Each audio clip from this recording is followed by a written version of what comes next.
Mi padre se levantó de la mesa, me miró como si no fuera nada y dijo que era un inútil, que ya no me necesitaba en esa casa. Solo se le olvidó una cosa. Les contaré esto tal como lo viví, sin exagerar, sin adornar demasiado. Porque algunos dolores no necesitan ser magnificados, solo recordados. No recuerdo exactamente cuando dejé de ser niña, no hubo una fecha fija ni una advertencia. Sucedió gradualmente, como cuando oscureces una habitación sin darte cuenta de que la luz ya se ha apagado. Mientras otros niños jugaban en la calle, yo prestaba atención a los sonidos de la casa. El sonido del refrigerador al abrirse significaba que aún había comida. El silencio denso a fin de mes anunciaba que algo faltaría. Aprendí pronto a observar, a calcular, a prever problemas. Cosas de adultos, pero con un cuerpo demasiado pequeño para eso. Mi padre siempre estaba ahí pero distante. Hablaba poco, y cuando lo hacía, casi nunca era para guiar, era para exigir.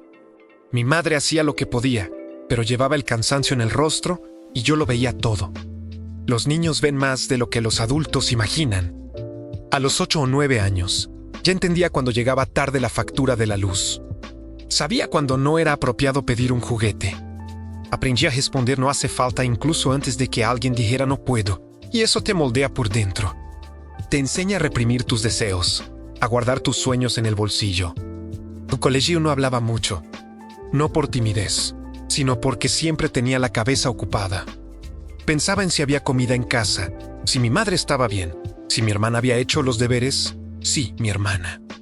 Desde pequeña, sentí la necesidad de cuidarla, protegerla, ser un ejemplo, incluso sin que nadie me lo pidiera. Crecí rápido, no en altura, sino en responsabilidad. Aprendí a no llorar con facilidad, aunque a no pedir ayuda. Aprendí que si había que hacer algo, alguien tenía que hacerlo, y ese alguien casi siempre era yo. Y, sin darme cuenta, dejé de ser solo un hijo. Me estaba convirtiendo en el adulto de la casa antes siquiera de saber lo que eso significaba. Y el problema de hacerse adulto demasiado pronto es que nadie te enseña a volver a ser tú mismo después. Seguí creciendo, pero no como otros. Crecí con un peso sobre los hombros. Cuando empecé a trabajar, era demasiado joven para entender lo que realmente significaba. Al principio, era solo una pequeña ayuda. Un poco de dinero por aquí, un poco de dinero por allá. Me decía, solo hasta que las cosas mejoren. Pero las cosas nunca mejoraron. Mi primer sueldo no era para mí, no compré ropa, no salí con amigos, no celebré nada, iba directo a casa. La factura de la luz, la del agua, la comida.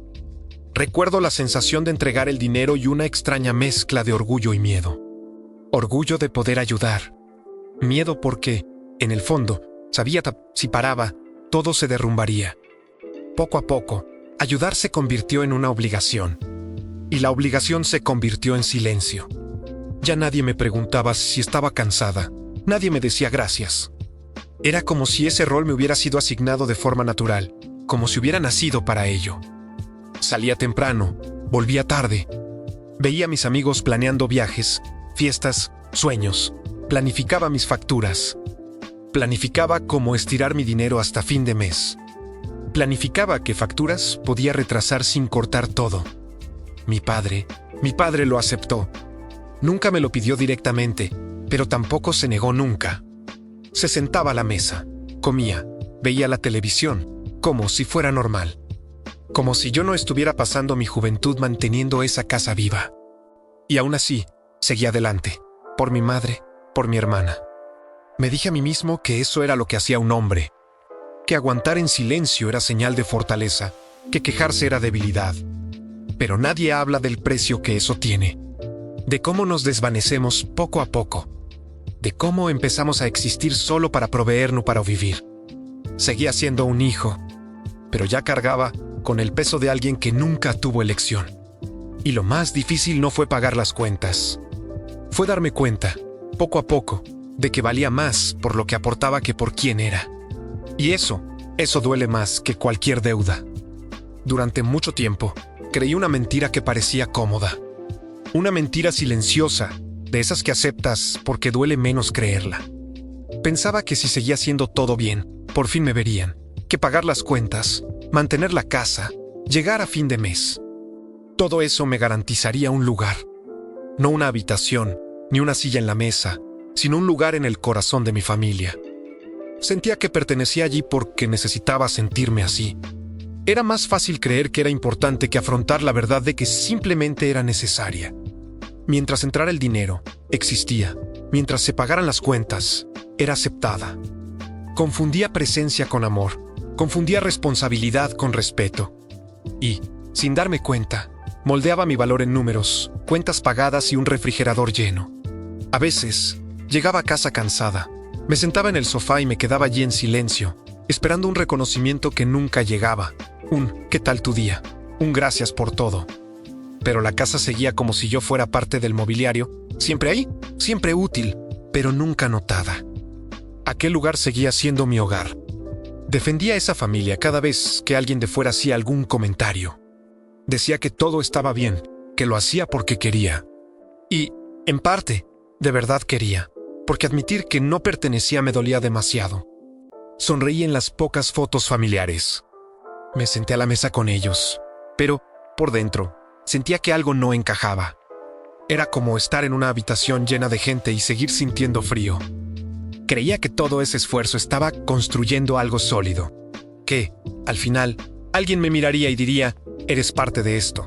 Siempre lo has sido, pero hoy sé que pertenecer no se trata de pagar para quedarse. Pertenecer se trata de ser querido incluso cuando no tienes nada que ofrecer, y esa casa. Ya me estaba mostrando, poco a poco, que mi lugar allí dependía demasiado de lo que yo daba y muy poco de quién era yo. Y aún así, seguí. Porque cuando nunca has sentido que perteneces de verdad, cualquier migaja parece un festín. Recuerdo esa noche como congelada en el tiempo. No porque fuera diferente, sino porque era el final de todo lo que aún insistía en llamar familia. La mesa estaba puesta como cualquier otro día. Platos sencillos, comida caliente, la televisión encendida de fondo. Nada presagiaba lo que estaba a punto de suceder. Llegué cansada. Dejé mi mochila en un rincón y me senté en silencio, como siempre. Mi padre estaba frente a mí, su rostro se cerraba su mirada dura. Ya conocía esa mirada. Era la misma de siempre cuando algo pequeño se hacía grande en su cabeza. La conversación comenzó con una queja tonta, algo que ni siquiera merecía discusión. Pero, esa noche, cada palabra parecía cortante. Respondí sin levantar la voz, intentando explicarlo. Y fue entonces cuando todo se descontroló. Se levantó de repente. La silla se arrastró por el suelo con un golpe seco. Toda la casa pareció contener la respiración. Mi madre permaneció inmóvil. Mi hermana dejó de comer. Me miró a los ojos. No era una mirada paternal, era una mirada de desprecio. Y entonces dijo, lo suficientemente alto para que todos lo oyeran, no sirves para nada, eres un inútil. Ya no te necesito en esta casa. Las palabras cayeron pesadas, como si tuvieran peso. Sentí que me ardía la cara, se me oprimía el pecho, se me cerraba la garganta. Esperé que alguien dijera algo, lo que fuera. Pero nadie dijo nada. En ese silencio, lo comprendí todo. No era solo una pelea. Era la confirmación de algo que llevaba años sintiendo. Allí no era un hijo, era un recurso. Y en ese momento, simplemente me habían descartado. Me levanté lentamente. No grité, no maldije, no lloré. Tomé mi plato, lo puse en el fregadero y fui a mi habitación. Cada paso parecía más pesado que el anterior. Mientras guardaba algunas cosas en mi mochila, me di cuenta de que algo dentro de mí se había roto. No era ira, era claridad. Miré esa casa una última vez y pensé, si soy inútil, lo demostraré de la forma más dolorosa posible. Y fue allí, en esa noche común y corriente que se convirtió en guerra, que tomé la decisión que lo cambiaría todo. Pero ellos aún no lo sabían. Tras pronunciar esas palabras, la casa no volvió a la normalidad, permaneció vacía, incluso con todos dentro. Al cerrar la puerta del dormitorio, los sonidos del mundo se desvanecieron en la distancia. Aún podía oír la televisión encendida en la sala, pero las voces parecían apagadas, como si vinieran de debajo del agua. Nadie vino a buscarme, nadie llamó a la puerta. Eso dolió más que las palabras. Me senté en la cama y miré al vacío. El corazón me latía con fuerza, pero mi cuerpo se sentía extraño, casi entumecido. No había lágrimas, ni rabia. Era un vacío pesado, de esos que te oprimen el pecho desde dentro. Pensé en todo lo que había hecho por esa casa, cada factura pagada, cada sacrificio silencioso. Y, sin embargo, allí estaba, sola, como si no valiera nada. Al otro lado de la puerta, el silencio gritaba. Mi madre no dijo nada, mi hermana no dijo nada. Y ese silencio fue como un acuerdo tácito, nadie me iba a defender. En ese momento me di cuenta de que la humillación no era solo lo que él decía, era lo que nadie hacía después. Recogí mis cosas lentamente. Cada camiseta doblada parecía cerrar allí un trocito de mi historia. Miré alrededor de la habitación donde crecí y sentí que ya no me pertenecía. Antes de irme me detuve en el pasillo, miré la sala. Mi padre estaba sentado allí, como si nada hubiera pasado. Eso me confirmó todo. Abrí la puerta y me fui sin discutir, sin dar explicaciones. Sin mirar atrás, afuera, el aire se sentía diferente. Más frío, más real. Caminé sin rumbo durante unos minutos, solo para comprender que esto realmente estaba sucediendo. En ese silencio, algo se hizo evidente. No había perdido una casa. Había perdido la ilusión de tener una. Y, a medida que avanzaba, seguía sin saber cómo. Pero sabía que nunca volvería a ser lo mismo. Salí de aquella casa de la misma forma en que había vivido allí durante años, en silencio. La puerta se cerró tras mí sin hacer ruido. No toqué, no empujé, no me molesté en anunciar nada. Quizás porque, en el fondo, ya sabía que nadie me veía salir. La calle estaba casi vacía. El viento me rozaba suavemente la cara y, por primera vez en mucho tiempo, sentí frío. No en un cuerpo, sino por dentro. Caminé unos pasos sin rumbo, solo para ganar tiempo y ordenar mis ideas. Cada paso me alejaba más de la casa y de todo lo que había estado allí. Mi mochila pesaba poco. Tenía ropa, documentos y lo esencial, el resto se quedó. No porque no quisiera llevármela, sino porque ya no tenía sentido. Ese lugar ya no era mío. Saqué mi móvil y le envié un mensaje corto a una amiga. No le di muchas explicaciones. Solo le dije que necesitaba un lugar donde quedarme unos días. Respondió rápidamente, sin preguntas. A veces, la ayuda viene de quien menos espera y sin juzgar. De camino a su casa, me preguntaba si alguien notaría mi ausencia esa noche. Si me extrañarían en la mesa, en el sofá, en la rutina. Una parte de mí aún esperaba oír sonar el teléfono. Una llamada. Una petición para que volviera. Pero el teléfono permaneció en silencio. Y en ese silencio, comprendí, no solo dejaba una casa. Dejaba un rol que nunca elegí, pero que me fue impuesto. Cuando llegué a casa de mi amigo, me abrió la puerta con una simple sonrisa, de esas que no requieren explicación. Entré, me senté en el sofá y, por primera vez en años, respiré hondo. No hubo despedida, no hubo discurso, no hubo reconciliación. Solo hubo un final, y el comienzo de algo que aún no entendía, pero que sentía que necesitaba experimentar. Y esa noche, mientras intentaba dormir en un sofá prestado, me hice una promesa silenciosa. Nunca más volvería a un lugar donde tuviera que rogar para ser respetada. Si te está enganchando esta historia y quieres seguirla para ver cómo se desarrolla, dale a me gusta.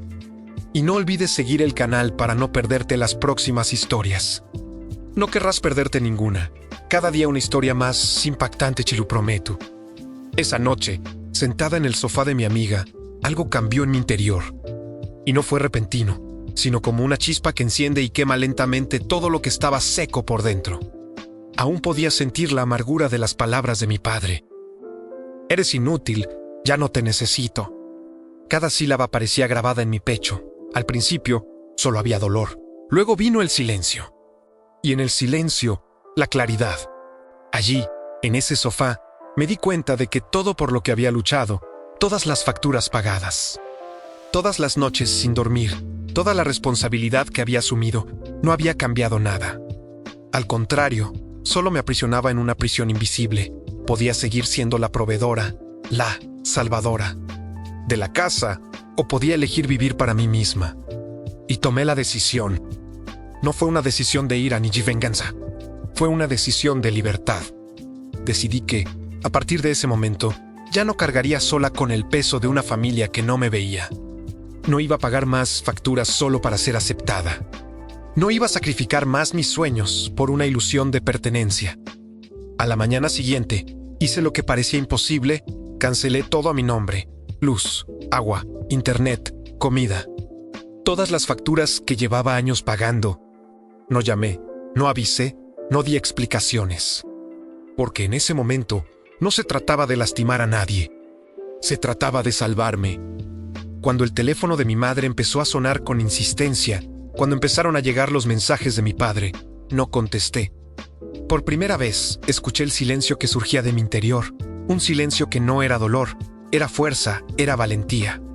Era la certeza de que por fin podía ser dueña de mi propia vida. La sensación era extraña. Una mezcla de culpa, miedo y alivio. Pero sobre todo, una libertad que nunca antes había sentido. Por primera vez en mucho tiempo, sentí que el mundo no me debía nada, y yo tampoco. Y fue en ese momento, allí sentada, que comprendí que esta decisión no solo cambiaría mi vida. Todo a mi alrededor también cambiaría. Porque quienes me habían subestimado hasta entonces, ahora tendrían que lidiar con un hijo que finalmente se respetaba a sí mismo. Y, en ese momento, me di cuenta, nunca volvería a ser la misma. Y nunca volverían a verme de la misma manera. Cuando llegué a casa de mi amiga, sentí algo que no había sentido en años: alivio. No era lujo ni comodidad, sino libertad. El apartamento era pequeño. Un sofá desgastado, algunas sillas torcidas, una cocina diminuta. Pero, en ese espacio tan reducido, por primera vez, no sentí el peso de la responsabilidad que había cargado durante tanto tiempo. No necesitaba mantener a nadie, no necesitaba pagar facturas, no necesitaba demostrar nada. Los primeros días fueron extraños. No tenía rutina, porque, hasta entonces, mi rutina era la casa de mis padres, las facturas y el silencio denso. Ahora, me despertaba y podía elegir qué hacer: cocinar, comer lo que hubiera en la nevera, dormir. Sin horario fijo, trabajar. Para mí, y no para mantener un hogar que me rechazaba. Aprendí a valorar cada detalle. El café que mi amiga preparaba por la mañana, el sofá que crujía al sentarme, la pequeña ventana que dejaba entrar el sol. Todo parecía más grande, más vivo. Cada gesto, simple, me traía una sensación de libertad que nunca había experimentado. Y, aun viviendo tan poco, sentía que reconstruía algo dentro de mí. Me reía de tonterías. Hablaba durante horas con mi amiga sobre sueños que nunca me había atrevido a tener. Redescubrí pequeños placeres que parecían imposibles cuando toda mi vida giraba en torno a las responsabilidades. Por la noche, cuando la ciudad se iluminaba, me sentaba en el pequeño balcón y respiraba profundamente. No había prisas, ni exigencias, ni gritos. Solo yo, mis pensamientos y la sensación de que, por fin, podía existir sin presiones, sin juicios. Y fue en esta vida sencilla hecha Oujipoku que empecé a comprender algo fundamental: la felicidad no depende de lujos ni de la aprobación, depende de la paz. Depende de poder respirar sin miedo, depende de ser finalmente dueña de uno mismo. En esa casa, en el sofá desgastado, me di cuenta de que la vida podía ser ligera. Y que, tras años cargando con el peso del mundo sobre mis hombros, por fin podía saborear lo que era ser simplemente yo. Mientras intentaba reorganizar mi vida, algo completamente diferente sucedía al otro lado de la ciudad. No podía verlo, pero lo sentía. Durante los primeros días, mi celular no paraba de sonar, laumados perdidos mensajes cortos, luego largos. Al principio, ni siquiera los abría. Solo veía el nombre parpadeando en la pantalla y dejaba el teléfono a un lado, no por odio, sino porque sabía que si contestaba, todo lo que intentaba construir se derrumbaría. En un tiempo los mensajes comenzaron a cambiar de tono. Ya no se trataba de cobro de deudas, era urgencia. La luz estaba atrasada, el agua estaba casi cortada. El mercado estaba vacío, cosas que siempre funcionaban simplemente dejaron de funcionar. Imaginé la casa como realmente sería sin mí. El silencio ahora no era indiferencia, era miedo. Mi padre caminando de un lado a otro, tratando de entender facturas que nunca necesitaba mirar. Mi madre preocupada, haciendo cálculos que no cuadraban. La mesa, antes llena, ahora vacía, y por primera vez, sintieron mi ausencia no como un hijo, sino como un apoyo. Era extraño pensarlo, Una parte de mí se sentía culpable. Otra parte sentía una verdad demasiado dura para ignorarla. Solo ahora se daban cuenta de todo lo que hacía. Solo ahora extrañaban al inútil. Llegaron más llamadas. Mensajes pidiéndome que volviera, sin disculpas, pidiendo ayuda. Y eso decía mucho. No respondí, no por venganza, sino porque necesitaba aprender algo que nunca había aprendido. No todo el dolor es mi responsabilidad. No todos los problemas que surgen tienen que ser resueltos por mí. Mientras ellos caían en la desesperación, yo aprendí a valerme por mí mismo. Mientras su casa se derrumbaba, mi vida empezó a tomar forma. Y quizás eso fue lo más difícil de aceptar. A veces, para que alguien entienda tu valor, tienes que irte. Ipsilon me fue. Con el paso de los días, el silencio dejó de ser solo silencio, se volvió persistente. Mi celular vibraba a horas extrañas, temprano en la mañana, tarde en la noche, a veces varias veces seguidas, como si alguien presionara el botón temiendo perder su última oportunidad. Miré la pantalla y vi el nombre de mi padre, el de mi madre, y dejé que se convirtiera en una llamada perdida. Los mensajes empezaban simplemente: hijo, llama a casa. Luego vinieron otros más largos: todo está mal aquí. Necesitamos hablar. Los leí despacio, con el corazón apesadumbrado, pero no respondí. No era frialdad, era protección. Sabía que si respondía, volvería a ser ese niño que se disculpaba por existir. Un día, mi padre intentó llamar desde otro número. Me pareció extraño, respondí sin darme cuenta. Cuando escuché su voz, todo mi cuerpo se paralizó. No gritó, no me acusó. Su voz era diferente, más baja, casi quebrada. Dijo que las cosas eran difíciles, que no sabía cómo resolverlas, que la casa estaba desorganizada, que me necesitaba. Me necesitaba. Esa palabra resonó con fuerza. No oí un perdóname. No oí un me equivoqué. Oí un necesito. Y en ese momento comprendí que la petición no era para mí. Era por lo que hice. Colgué. No es en su cara, sino con cuidado. Solo dije que no podía hablar en ese momento. Mi corazón se aceleraba, pero mi decisión era firme. Llegaron visitas inesperadas. Mi madre apareció en la puerta del edificio donde me alojaba, lloró, dijo que todo se había descontrolado, que mi padre era diferente, que mi hermana me extrañaba. Cada palabra era un arma de doble filo. Dolía, pero también mostraba algo que necesitaba ver. Solo intentaban contactarme ahora porque todo se había derrumbado. Abracé a mi madre. Pero no volví. Esa noche, no dejaba de pensar en cuántas veces los necesité y nadie vino. Cuántas llamadas hice en silencio, esperando comprensión. Y ahora, cuando finalmente me elegí, su mundo se derrumbaba. No responder fue lo más difícil que he hecho en mi vida. Pero también fue lo más necesario. Porque, por primera vez, no estaba salvando a nadie. Me estaba salvando a mí misma. Después de todo lo sucedido, algo empezó a cambiar en mi interior. Y, por primera vez en mucho tiempo, no fue por obligación, fue por elección propia. Vivir lejos de esa casa, lejos de las exigencias, lejos de la mirada crítica de mi padre, fue como respirar después de años sumergida. Al principio, aún sentía el peso de la culpa, esa punzada en el pecho al pensar en mi madre y mi hermana. Pero poco a poco, me di cuenta de algo increíble: podía crecer sin que cada paso me doliera. En el sencillo apartamento de mi amiga, empecé a aprender sobre mí misma. Descubrí habilidades que nunca necesité desarrollar en casa porque estaba ocupada apoyando a los demás. Cocinando, organizando mis cosas, planificando pequeños ahorros. Y, lo más importante, volviendo a soñar. El crecimiento fue lento, pero constante. Empecé a darme cuenta de que podía tener metas, no solo obligaciones. Que podía aprender, estudiar, buscar oportunidades sin que nadie me exigiera resultados inmediatos. Cada logro, por pequeño que fuera, sabía libertad. Y lo más importante, aprendí a lidiar con el dolor de otra manera. Antes, cualquier problema en casa de mis padres me golpeaba como un huracán. Ahora, lejos, podía sentir, reflexionar y elegir la mejor manera de actuar, sin ahogarme en la desesperación ajena.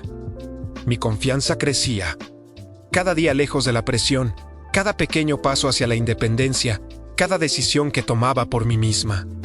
Todo esto me demostró que no necesitaba que me definiera lo que los demás pensaran de mí, que no necesitaba ser la proveedora para ser importante. Y más aún, comencé a darme cuenta de que la vida no se trata solo de sobrevivir, se trata de vivir. Se trata de reír sin culpa, cometer errores sin miedo, soñar sin límites. Crecer lejos del dolor me dio algo que nunca tuve en casa, la sensación de que podía existir por mí misma, y que eso era suficiente. El dolor que cargué durante años dejó cicatrices. Sí, pero también me enseñó algo esencial. Cuando nos distanciamos de lo que nos destruye, finalmente podemos florecer. Y fue allí, en ese espacio sencillo, donde me di cuenta de que la vida podía ser ligera, que crecer no tenía por qué doler. Y que, por fin, estaba lista para ser yo misma. Incluso después de todo, había alguien que, de alguna manera, seguía conectando mi historia con esa casa. Y esa persona era mi hermana. No hablaba mucho de lo que sentía. Nunca me llamó para exigirme nada. Nunca me culpó por irme. Pero sentí, en los pocos mensajes que intercambiamos, en las pequeñas conversaciones, que ella era la única que realmente me entendía. Recuerdo una tarde en que apareció en la puerta del apartamento de mi amiga. Tenía una mirada diferente, llena de una mezcla de miedo y cariño. No dijo que hubiera actuado bien o mal, simplemente me abrazó. Un abrazo sencillo y silencioso, pero que lo decía todo: sé por lo que pasaste. Y aquí estoy. Se convirtió en mi puente hacia el mundo que dejé atrás. No necesitaba las palabras de mi padre ni las exigencias de mi madre. A través de ella, aún podía sentir lo que significaba ser parte de algo, sin el dolor, sin la humillación. Con el tiempo nuestras conversaciones se convirtieron en pequeñas rutinas de apoyo. Me contaba sobre la escuela, sobre mi casa o sobre los pequeños desastres del día a día. Y yo, a su vez, podía aconsejar, escuchar y finalmente ser alguien que ayudaba sin que me costara la vida. También me enseñó algo importante, que la familia no es solo obligación, no es solo exigencias ni deudas. La familia puede ser cuidado silencioso, puede ser presencia sin exigencias, puede ser amor que no duele. E incluso lejos de todo lo que conocía, incluso viviendo una vida más sencilla, me di cuenta de que nunca estaba completamente sola. Mi hermana fue la prueba de que, incluso cuando alguien nos deja ir, todavía puede haber un hilo invisible que mantiene los lazos del amor verdadero. En esos momentos con ella, comprendí que la libertad no tiene por qué cortar todos los lazos. Me enseñó que protegerse y crecer no significa abandonar a quienes amas, sino elegir quién realmente merece ser parte de tu vida. Y en ese vínculo silencioso, encontré la fuerza para seguir adelante, sabiendo que algunos lazos valen la pena, aunque sean delicados y discretos. Hubo un día en que me di cuenta de que algo había cambiado al otro lado de la ciudad, y que algunas heridas, por mucho que se esfuercen, no sanan tan fácilmente. Mi padre volvió a llamar. Su voz ya no tenía ese tono de autoridad ni de desprecio. Estaba cansada, rota. Intentó explicarme, disculparse, hablar de errores, de cuánto lo lamentaba. Pero todo sonaba distante, como si llegara demasiado tarde. Dijo que me extrañaba, que quería arreglar las cosas, que no sabía cómo había dejado que la relación llegara a ese punto. Intentó explicarme que lo había hecho todo por nuestro bien, que no había entendido cuánto me dolían sus palabras y acciones. Pero ya no era ese chico que suplicaba aprobación. Había construido mi propia vida, mis propios límites. Y entonces me di cuenta, hay cosas que no se pueden deshacer. Hay palabras, humillaciones, decisiones, que no se borran con una disculpa. Su arrepentimiento era real, pero no fue suficiente para deshacer años de dolor. Silencio y noches de insomnio intentando mantener unida a una familia que me despreciaba. Su intento de acercarse a mí ahora, después de lo sucedido, me mostró algo cruel y honesto a la vez. Quería perdón, pero yo no necesitaba concedérselo. Ya me había perdonado por esperar demasiado de alguien que nunca estuvo listo para verme. Respiré hondo y, por primera vez, me dije que no necesitaba aceptar nada que me disminuyera. Su arrepentimiento no me devolvió lo perdido, ni borró las cicatrices, ni me devolvió el tiempo que pasé intentando ser lo que él quería. Y, en ese instante, me di cuenta de que algunas personas llegan demasiado tarde, que algunas heridas solo sanan cuando decidimos cerrar la puerta. El arrepentimiento existe, pero no encuentra perdón cuando ya hemos aprendido a respetarnos a nosotros mismos y a priorizar nuestras vidas. Y, al colgar el teléfono, sentí una extraña paz. No había alegría, ni resentimiento, solo libertad. La libertad de comprender por fin que algunos puentes, por mucho que alguien quiera reconstruirlos, no necesitan ser cruzados de nuevo. Y que, a veces, el perdón más importante es el que nos damos a nosotros mismos.